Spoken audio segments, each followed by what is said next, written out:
Hello, and welcome to our next session on how to take a truly flexible approach to work. My name's Polita Clark. I write a weekly column at the Financial Times on working life, which has, of course, changed beyond recognition for millions of people around the world during the pandemic. Many people are hoping that the changes we've seen over the past 12 months endure and that COVID-19 ushers in many more flexible working approaches.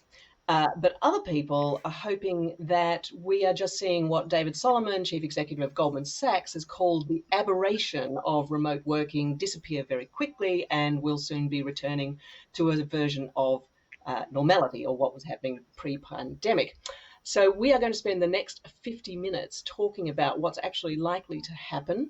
We're looking forward to hearing from you. If you would like to send any questions in, please do so in the Q&A box, which you should be able to see on the right-hand side of your screen. If anybody says anything that you think is remotely tweet-worthy, the hashtag for today's event is FT Future of Work. Now, I am delighted to be joined by a panel of speakers from some of the world's best-known companies. Lena Nair is the Chief Human Resources Officer at Unilever. Jane Wakely is the Lead Chief Marketing Officer at Mars, the confectionery and pet care group. Jackie Stevenson is the Chief Executive of the Brooklyn Brothers Creative Agency and also President of the Women in Advertising and Communications Group, which aims to accelerate gender equality in communications and marketing. And Dara Nasser is the UK Managing Director of Twitter. So just so the audience knows what's happening in each of your organisations, I wonder if I could ask each of you to tell us what share of employees at your group is still working from home and how that compares to what was happening before the pandemic, and whether you are expecting this to continue for the next few months. And Dara, maybe you can tell us what's happening at Twitter, because very early on in the pandemic, your boss, Jack Dorsey, made headlines around the world by suggesting that anyone at Twitter who had a job or a role that was suitable for remote working could stay there forever at home. So tell us what's happening at Twitter now. Hi. That's right. And actually, this is my 53rd week of working from home. Not that I'm counting, so it does feel like forever in many ways. So I think that pre-COVID, actually, a few years ago, we started a global decentralization strategy. We're not as big as some of our counterparts, so we had a heavy number of our employees in the US, in fact, in San Francisco, even within the US. But it's difficult. You can't just be expected to all live or move to San Francisco if you want to progress or do stuff. So we started this broader decentralization strategy, which actually extended into remote working, where there were, a percentage, a small percentage of people did work from home 100% of the time. What COVID did is that it pressure tested it, of course. Suddenly, 100% of our staff are working from home. And in fact, pretty much 100% are. We have, I think, one office open or something. Anyway. 100% are still working from home now, are they? We're still working from home. Yes, there are a few exceptions. For example, if people need to use the office because the facilities at their home aren't adequate or they're struggling. But by and large, it's 100%. And we're testing opening some of our offices, or looking at opening them. Anyway, I think so. We started in March the 1st last year, and at the beginning it was kind of, whoa, what's this? Adapting to that life. And yes, the headlines. We found that we could be as productive. We found that it was working fine. I can touch upon some of the techniques that we were using and what we're trying to learn. But I think when Jack said that, it was just showing that we're trying to think of our employees and their welfare and their happiness and productivity and various other things. And actually the old world of 9 to 5 commuting, waking up early, commuting, having to drop the kids off at a certain time, actually caused a lot of stress and anxiety that maybe wasn't necessary. I'm being polite. It definitely wasn't necessary. So it's about playing with that. And actually, I think the headlines, the narrative has become unnecessarily binary in so much as you have to work, It's either you have to be in the office or you have to work from home. But it's actually the vast majority of people would want to do a hybrid model. And what Yeah. we've seen with our surveys, we did going into COVID. One of the questions was, how many of you typically work from? How many days a week do you typically work from home? And the vast majority, 80% or so, said 0 days per week. They might do a half day or a day every 2 weeks, but per week, the majority didn't do. And then now you've worked from home for a bit. How many do you plan to do moving forward? And then that same number, even more, 85 or so, said we want to work from home more. More than 1, 2, 3. So it's interesting, as I say, take away that muscle memory and you develop new muscle memory, and people are really happy with it. So that spurned, these conversations and the headlines. Absolutely. Yeah. Very interesting. I mean, I'm not sure of Twitter's total staff numbers, but I'm going to bet it's a significant fraction of Unilever. So I'd be keen to. Can you tell us actually how many staff does Twitter have, Dara, roughly? Approximately 4.5 to 5,000. Right. Now, I think I'm right, Lena, in saying that Unilever has close to 150,000. Yeah, we have 150,000. Now, what's been happening there? Yeah, it's been, it's clearly one size doesn't fit all when I see across the world. We have 155,000 people on March 17th. And again, I'm not counting, but it's March 17th that 66,000 people working in offices started working out of home across all the countries we operate in. And the remaining in manufacturing and sales continued to go to work, albeit with very, very strict safety protocols, putting their health and well-being in the center of everything we did. So that was overnight. What we're beginning to see now are offices coming back. So out of our 265 offices across the world, about 36 or so have come back, as in they've opened up. And we've been very, very conservative and very strict in opening up offices. We look at public health data, we look at hospital infrastructure, we look at what's the medical infrastructure in the country, what's the level of vaccination, what's the state of public transport before we sort of support an office to open itself, because we really, really want to put safety, health, and well-being at the center of everything we do. Now, what I see sentiment changing. In the early days of the pandemic, 50% of people said, I want to go back to work, maybe not 5 days, but I do want to get back to work. And 50% or so across the world said, I'm enjoying this working out of home bit. I want to consider my choices. But as this pandemic is dragged, we see more people saying they want to work out of home and come less often to the office. So that's a little bit of a statistic I'm not sure is great for social capital and for building a culture of a company. We see in places like China, 7 to 80% have come back to work with masks, thermal screening, all of that, but they're back. Pakistan, 60% has come back to work. Thailand, 20% of our people have come back to work.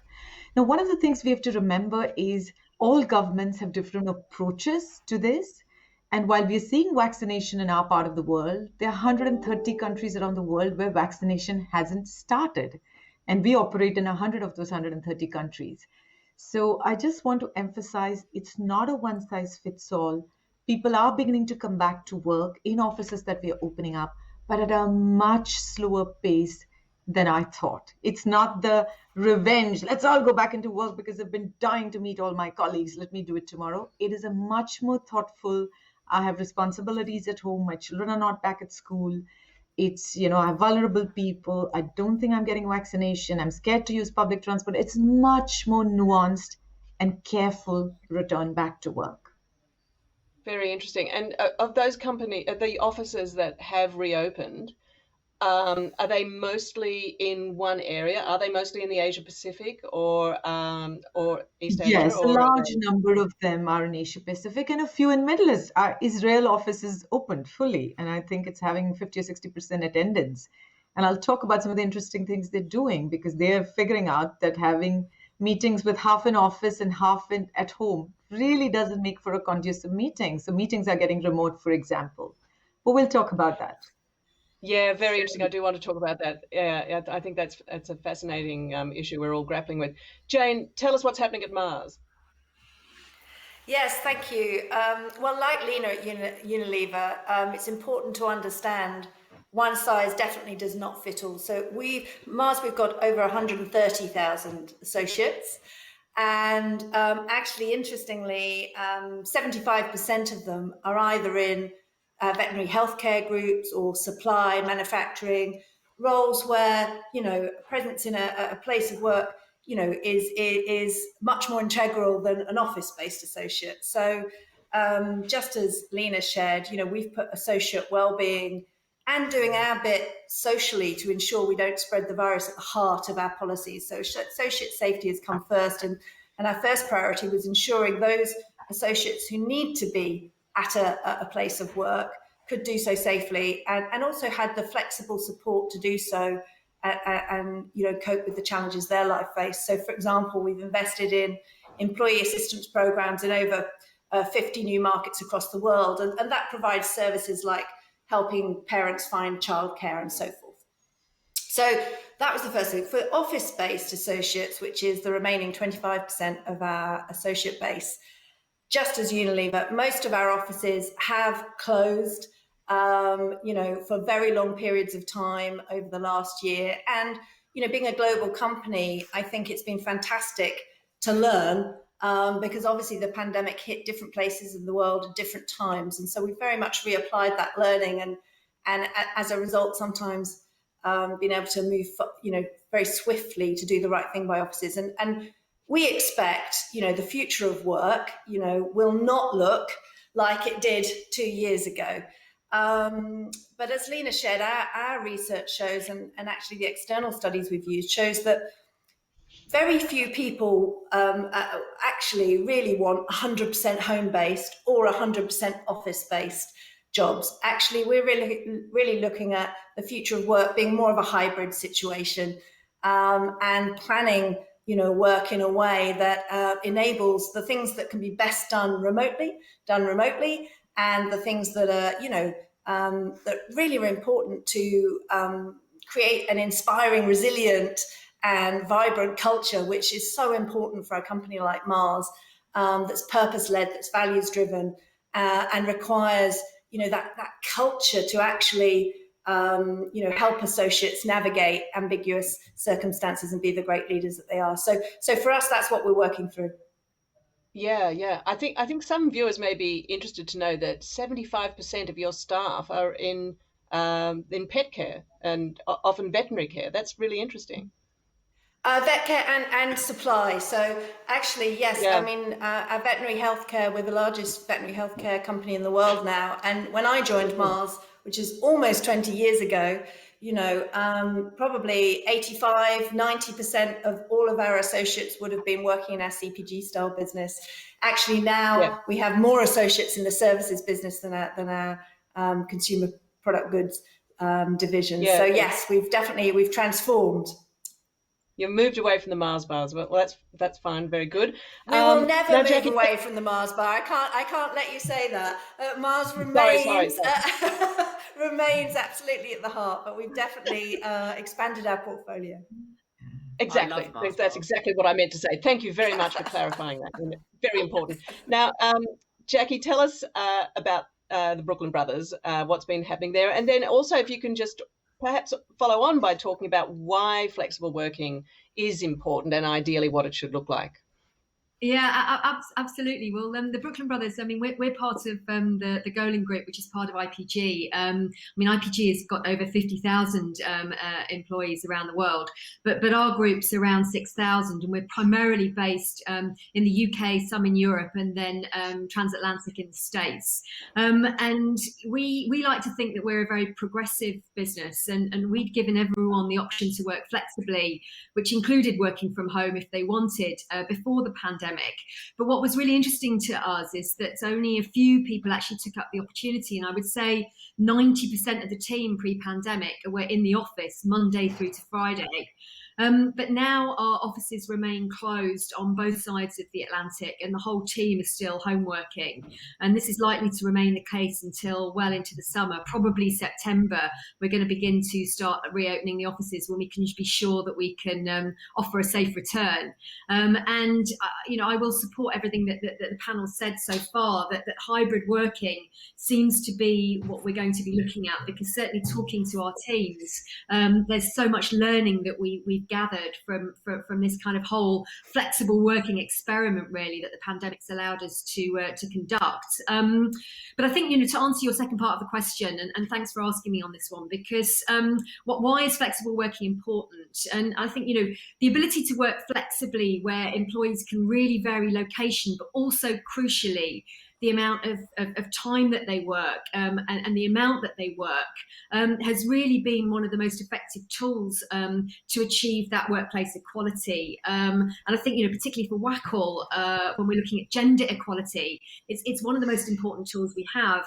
And in fact, the latest government research released last Friday from Liz Truss's office indicated that post-pandemic, 9 out of 10 job seekers want increased flexibility, and that potentially a national shift to flexible working would boost productivity and particularly help women. So we think it's so important for business, but it's especially important for working women and other marginalised groups. And I think, we all know the stats, but I mean, recent studies, I saw something that was reported yesterday that suggested that 2/3 of the jobs lost around the world since March 2020 have been lost by women. And the National Bureau of Economic Research are predicting a 5% widening of the gender pay gap. So we know that there are women who are really struggling to be able to cope with everything that the pandemic's thrown them, on top of all the challenges that they've had before. Yet we also know that the ability to work flexibly brings more women back into the workplace in the first place and creates conditions for them to stay longer, giving them the opportunity to progress and take on more senior roles, and ultimately board and leadership positions where representation has been at its worst.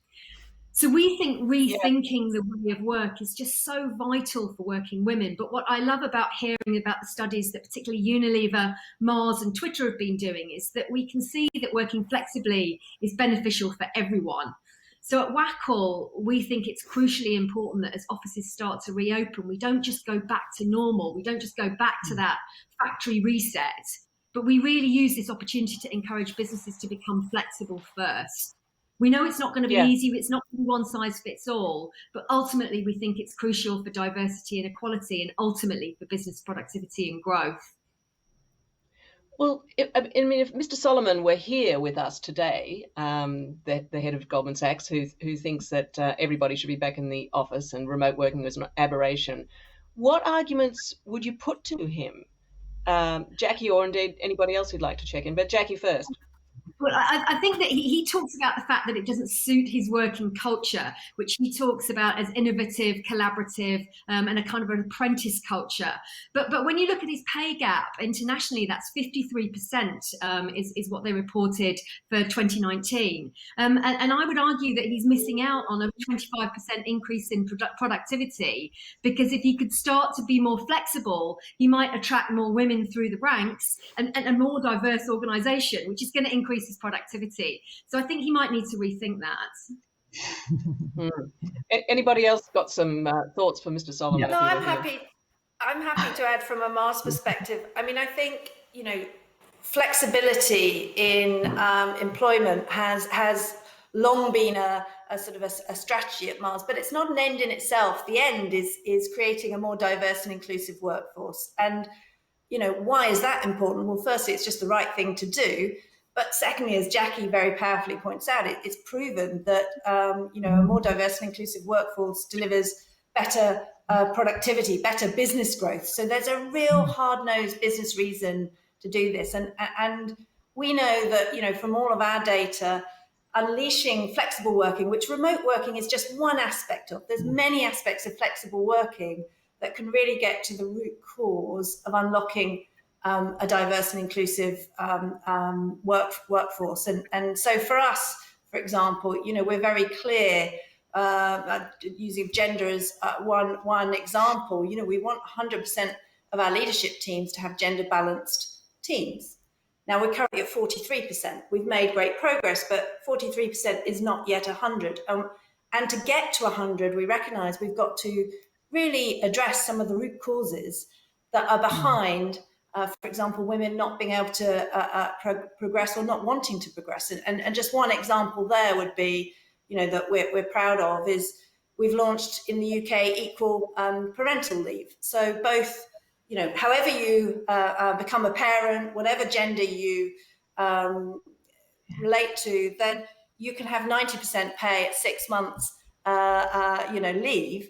And that policy is designed to really help not only women, but help all leaders in the organisation and to begin to do our bit to drive a cultural change, to make the burden or the privilege, of childcare, home house work, etc., shared. And so that's an example where we're really trying to get to the root cause of what's stopping progress to really, leap forward on that inclusive and diverse ambition. Yeah, I think that's a really interesting point, and we could probably have an entire other panel discussion on what actually ends up stopping progress once you even introduce these policies. But Lena and Dara, I think you were keen to come in as well. Lena. I have a stronger message for business leaders. I mean, if you miss this moment of reinventing work, reinventing workplace, reinventing the workforce, what a tragedy. I mean, we've been on a global experiment for the last 12 months. Each and every one of us has thought this, is this the way to work? Should we be all, trudging every day, commuting 3 hours a day, sitting 10 hours at a desk, doing it 5 days a week, 40 weeks a year, 40 years in our life? Come on, there's got to be a different way of working. Each and every one of us has challenged our thinking in this year. And therefore, this is a moment for business leaders to act. This is a moment to reinvent stuff because the opportunity presents itself. So I'm a passionate advocate of saying, let's experiment. Nobody knows the answers. We're making all this stuff up. I mean, nobody knew how this was going to work. So let's experiment. So we are calling 2021 our year of experimentation, and I've unleashed a huge list of experiments across the world. 4-day week working in New Zealand, you work, you renew, career by choice. We've unleashed a whole set of experiments in different countries at global scale to try and learn so that we can reinvent work. But I think going back to the way we were is such a wasted opportunity. It's such a beautiful time to reinvent work and make work for both. Work for people and work for business. And if data is what you want, let me tell you, in the period of the last 12 months, our productivity has gone up by 22%. Our level of collaboration has gone up by 30%. Our external orientation has gone up by 19%. So people are working effectively. We've shown greater agility and resilience in the business in the last 12 months than we did in 3 years before then. So let's look at the benefits that has thrown us and truly reinvent work. I mean, I guess Mr. Solomon might say, but these are extraordinary times. We've got enormous levels of unemployment in many countries. And so, of course, employees are going to be motivated to strive and work harder than ever. But nonetheless, very interesting points. Dara, did you want to come in quickly as well with any points to add? I think, look, I agree with pretty much everything everyone said. And I think just on the point Lena's made, if we don't learn, as I say, we've been put in a pressure cooker situation where we've had to behave in a certain way. But, the way of working before, 100% of people in an office, 100% of the time, getting up at a certain time, commuting, all the points to be made, have been made in an age where there was no mobile telephone, there was no internet, there was no ability to have look at this. This setup here didn't exist probably 7-8 years ago, let alone 20, 30, 40 years ago. And you can simply be, and all the stats show it, just really productive. That's not to say the office is dead. I really struggle with this, as I say, this binary view of, and this is why I really champion Wackle's Flexible First, because it's not about one or the other. It's about the best fit for each individual. And will that come with challenges? Of course it will.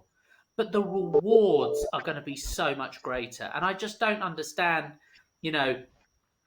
being stuck in that era, and whether it's to do with control. If you know that everyone's in the office, is it easier to control everyone? I don't know, and I don't. That's not. I don't have an opinion there.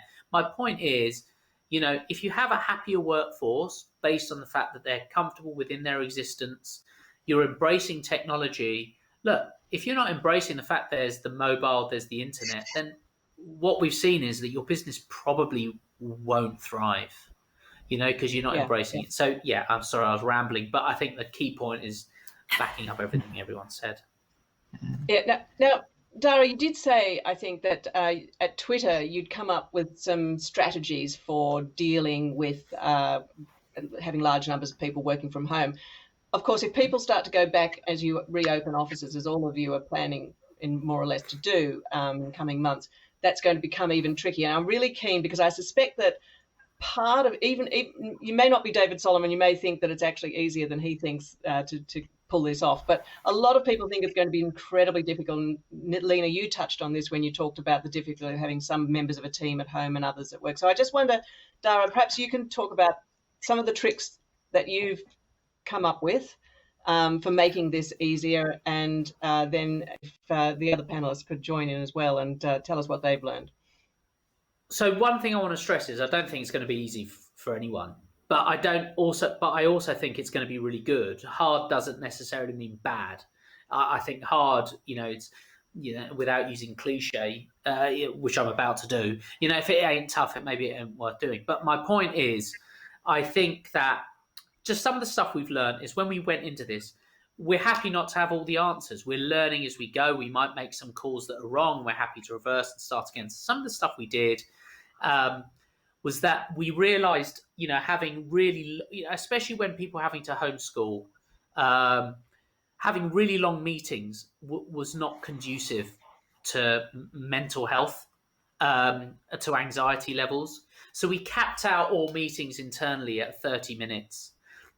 We also gave our staff internally in the UK, this is some of our UK initiatives and they do it globally as well, the ability our staff internally can not go to an internal meeting if they're struggling with homeschooling, if they're anxious, if they're whatever.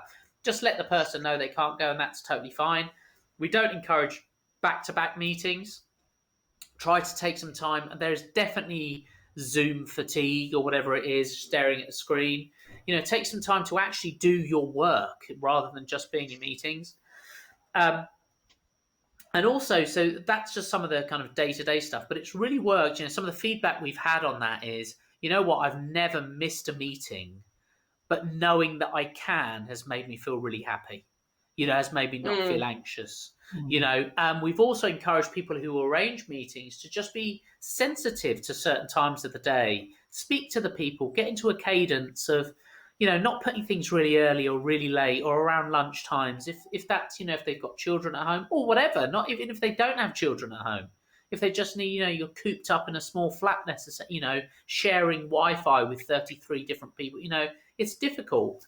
But in terms of going back to the office, we're learning as we go. I think Lena touched upon it. I think that what we want to do is, if there is a hybrid, system where there's some people in the office, some people at home, and you're having to have meetings, and you've got, let's say, 3 people in the office and 1 at home, we're suggesting those 3 people don't necessarily all sit in one room, and then that one person is in their room at home, because often there's a sense that person at home they're by themselves, they've got less of a say than that crowd in a room.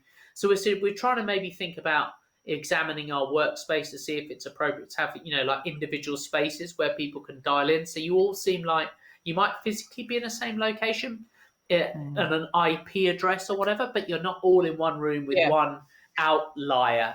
So little tips and tricks like that. As I say, and also, by the way, we're trying to steal with pride as many great things as we can from great organisations like the Brooklyn Brothers, Unilever and Mars, and others. So we don't have all the answers. We're just open to testing. We're open to trying. Yeah, well, and if things work, let's great. Try to make that. Yes, thank you. Well, we'll try to make that theft easier by hearing from what other people are doing, because I think that those challenges that you talked about are very real for lots of people. And in fact, some companies are saying that they're not going to let people pick and choose their own days. Everybody has to come in on the same days, and be at home on the same days, which is a fairly radical idea to my way of thinking. But anyway, Lena, what's happened at Unilever in this regard? Yeah, some tips and tricks. We've got to think about workplaces in three different buckets. One is the physical workplace, the second is the digital workplace, and the third is the hybrid workplace, which is a bit of combination of both. Like Dara said, I'm a huge fan of offices. Offices are safe havens. They're sanitized, they're clean places, everything is nicely orchestrated. They're places where people can meet safely. And the role of office in allowing for connection, collaboration, celebration, all this creative ideation, combustion that you see, all of that is important. So offices are not going away. Yes, we are looking at offices that are 30% smaller than what we have today. We're looking at our footprint globally and saying, hey, maybe we don't need this large offices. Maybe we need 30 or 50% footprint lesser, but we still believe in offices. So we have loads of tips and tricks in offices. For example, after 90 minutes, have a mask break where you can go out and just remove your mask and gulp a couple of breaths of fresh air and come back in.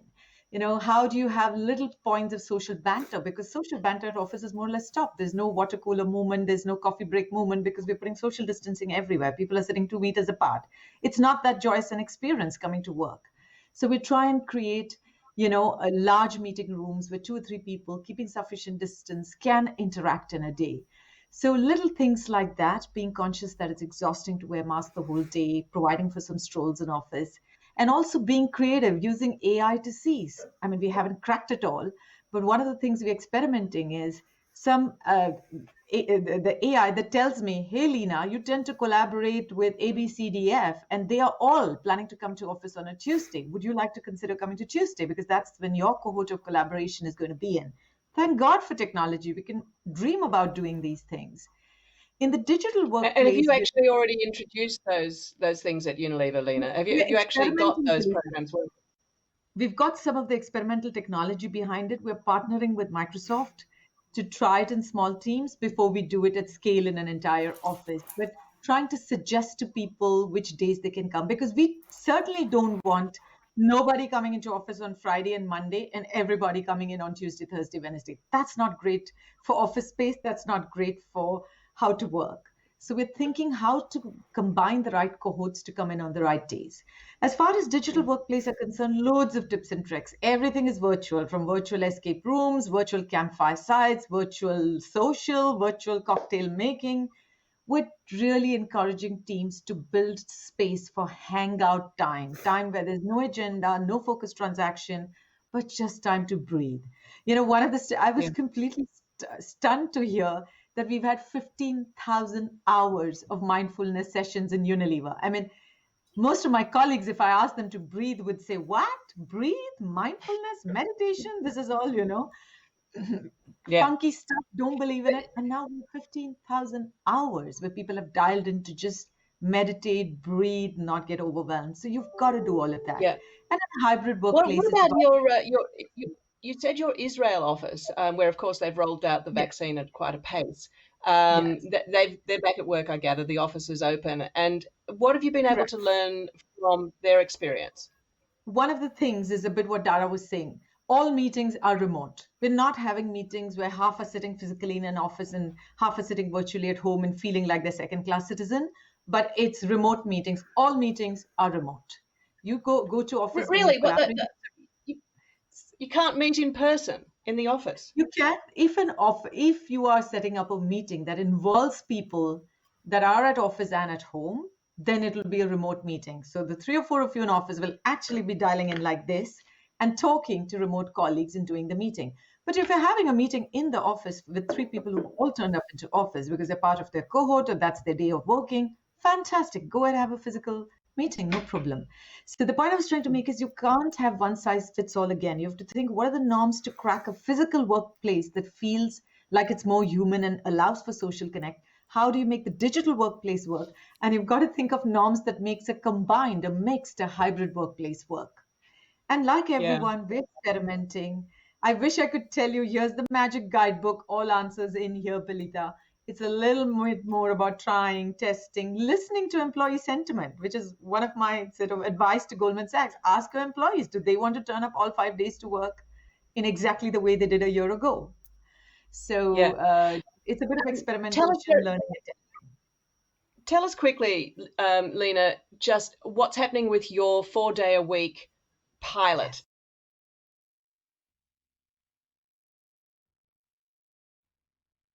Is in New Zealand. I didn't expect them to garner global headlines, I must say. But it's a sense of how much resonance there is for the subject that so many people, every publication you can believe, ran a story about this. So what we are saying, it's 100, 80, 100. 100% of your salary for working 80% of the days, which is 4 out of 5 days in a week, and 100% of delivery on KPIs, output, and productivity. It's a 180, 100 model. About 70 or 80 years ago, the world moved from relentlessly working 6 days a week to 5 days a week. And we thought that was revolution. Whoa, 70 years ago. In the last 70, 80 years, look at how much technology has changed. Surely we should be asking ourselves, do we all really need to work the kind of crazy hours we're doing in 5-day works to work differently? So this pilot is in the spirit of trying to crack that code of what it will take for organizations at scale to move from 5 days of relentless working to maybe 4 days and delivering the same productivity, if not better. They're very early days. I mean, they've been flattered by the attention and it's very early days. But what I hear is the focus on productivity is helping. Consistently telling people that we expect you to deliver KPIs that are better is helping. That's keeping the mind focused on the work needs to be done. But employee sentiment is at an all-time high. I mean, engagement across Unilever is top quartile scores. Pride, everything is now like high 90s, mid 90s. I've been jokingly telling my team we now need to target 100% employees happy, engaged, satisfied, pride. So people feel that at least we are trying. We have also Yeah. tried a couple of other models like You Work, which provides flexibility and security. So you don't have to work, you can work 6 weeks with Unilever and you'll still get an employment contract with Unilever and modified salary and benefits, giving you time to do other things in your life. And we're experimenting with things like You Renew, where you can take a sabbatical. Unilever contributes partially to your learning. You get modified salary and benefits, but you go away to learn something significant that's of value to you and very importantly, of value to the company. So I do think many of these interesting experiments will be good to learn from for all of us, Alita. And maybe some of them are going to flop very badly and some of them are going to succeed. Yeah. So watch the Really space for interesting. more Yeah. of this. Yeah, I mean, I really do like that idea of being able to take a sabbatical. I assume you don't come back necessarily to the job that you left, but Yes. nonetheless, you can, yeah. Yes, you Very never interesting. leave And that, a job, but the world moves in 2 years or 3 years, so you got to be open to what kind of jobs are existing when you come back. yeah, yeah. Jackie, I'm keen to, I'd really like to hear from you uh, about, just before we go to some very interesting questions we've actually got from the audience, but one of the fears that some people have about a much more flexible approach to work and a larger share of employees being able to work from home is that when you're out of sight, you're out of mind. And studies have shown that you don't get promoted as quickly. In fact, you get promoted about half the rate, I think it is, of people who stay in the office. How do you get around that? What should an organization do to stop that happening? Well, I think it's such a good question, and I think there's two things that we're certainly talking about. The first is to be able to promote flexible working as the norm, rather than a concession for working mums. So we're really keen that flexible working is seen as a real benefit for everyone, because then everyone is on a level playing field. It's not seen as a bad thing not to not be in the office. The second is really the guardrails that need to be put in place. And I was interested to see that the Harvard Business Review has started to talk about hybridity competence, and really looking at how you can help teams be really competent in hybrid working. Because, again, as we've all said, this is going to be about a blend and how you make connections, how you make sure that you're in the important conversations and that your workplace also ensures that all workplace conversations are open to all, is really, really important. But I've been particularly impressed by some of the things that Jane's been doing at Mars, the practical ways of being able to ensure that there isn't a two-tier workplace. So I think, Jane's got some brilliant examples of how to make sure that this doesn't happen. Jane, do you want what are the examples that you've got? I was actually going to ask you. I know you want to get to questions, but the example of equal parental leave is a great one. It's all about normalizing for all associates, not just one section of the population. So I'll leave it there and let you get over to questions because I know we're short on time. Thank you. Oh no, well I was actually going to ask you one of the first questions actually. I think it would be an interesting one, Jane. It's basically, what are you doing to help establish your culture, particularly with new joiners when they're working remotely? Oh, yes. Well, that's very important actually, because Mars, is a very, very strong principle-based company, and we rely very much on our culture to help associates, navigate, because we're a very decentralized culture, business. So what ties us together is our culture. So when new starts come, funnily enough, I've got a new head of decon that started on Monday. We are really investing a lot of time and energy in onboarding these associates first in the culture, the people, connecting on a values base, helping the associate understand what makes the people and company tick before we even get to business. So, for example, for new associates, we have induction programs that really help people connect with people all across our network, because Mars is a very networked, connected business. We have 90-day induction plans that really separate out business delivery from really immersing our associates in that learning. So that's just one very important way. But what I would say is, for us, that's why, whilst the future is definitely an innovative hybrid model, we do see offices at some point, being a part of that, because actually for us, the connectivity, the coming together for creativity, celebration, all those great things are such an important part of what binds us together and helped us have shared purpose. Yeah. But what I would say is we've also sorry. No, go on. Just one more example, though, of I think during the last year we have experimented a lot, and as you say, some things haven't worked, some things have worked.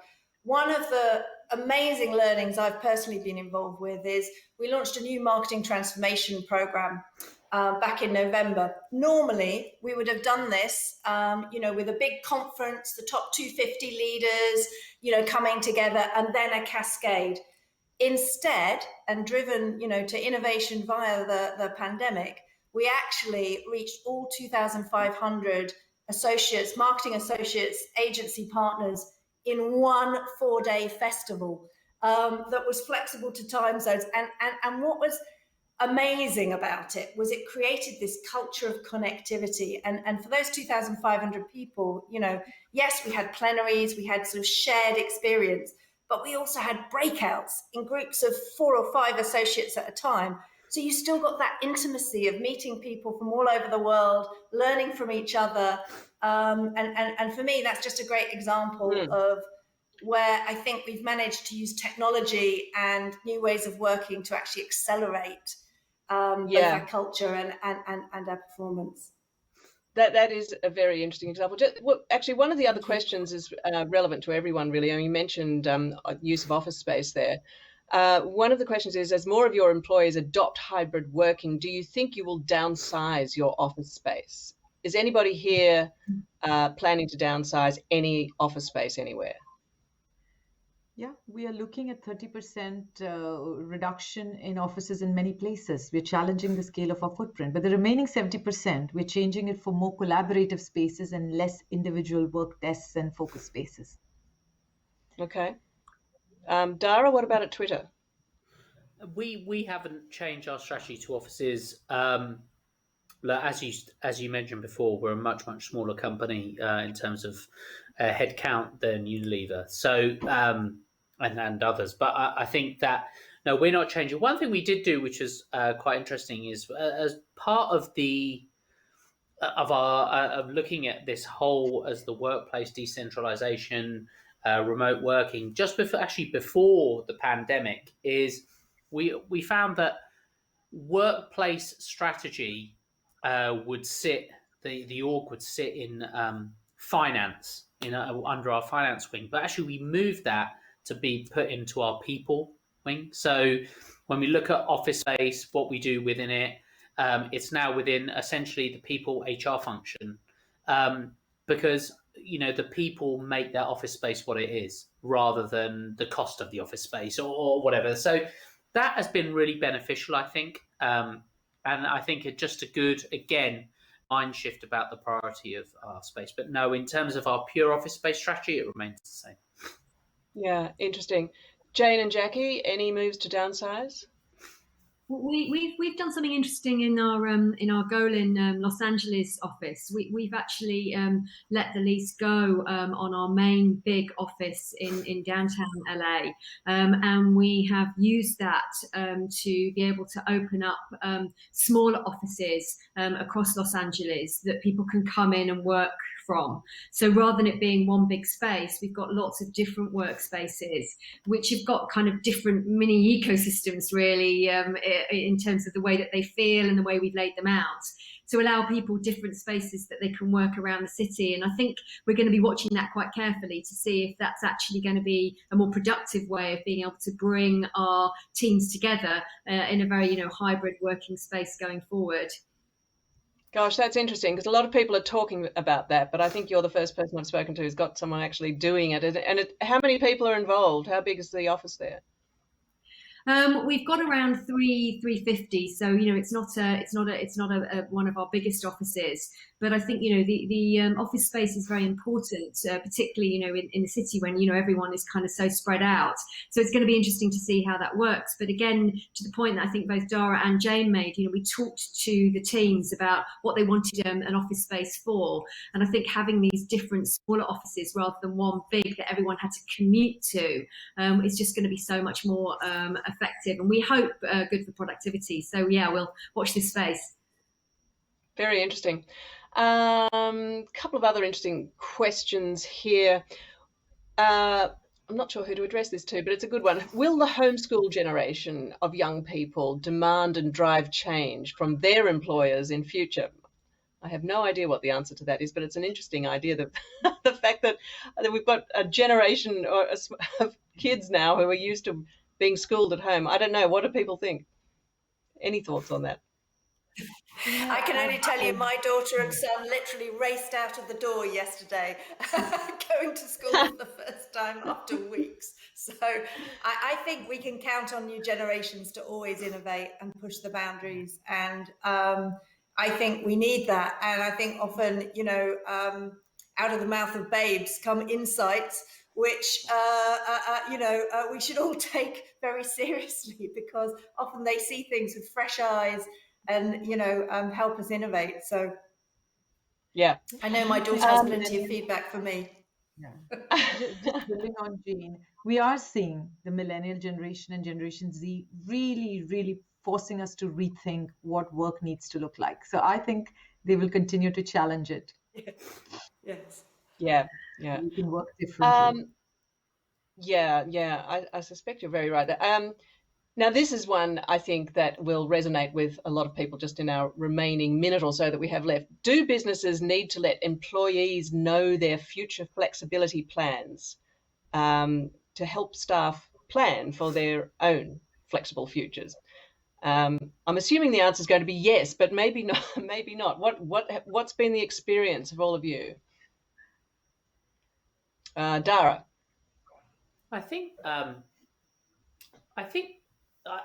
I agree with you. The answer is yes. But again, I think when we've been clear and upfront and try to help and try to listen and take feedback, it's really helped people. I think that the time will tell on this. Obviously, it's quite difficult. I think it's been very difficult to plan anything when the future has been so uncertain in terms of when even offices are opening, when we can see clients, when we can do this, when, Lena was talking before we started that she tends to hug people. She enjoys hugging people, as I do. We can't even plan doing that. But I think anything you can be transparent and communicative on helps. Of course, it helps people plan. It helps people, especially when, not especially, but for example, when people do have children, when they can maybe go away for longer with the children in breaks rather than have and work around that. I don't know the answer, but specifically, but absolutely, I think the more we can communicate, the more open we are. Again, I think it builds trust, respect, happiness. So yes, I think it's a good thing. Well, thank you very much. I would love to keep discussing this and many more things with all of you. It's been so interesting, but unfortunately, our time is up. So, huge thanks from me to all of you for an extremely interesting conversation, and to everybody watching. Don't forget, if you'd like to mention anything on social media, the hashtag is FT Future of Work. And please stay tuned for the next session. I'm Polita Clark. Goodbye.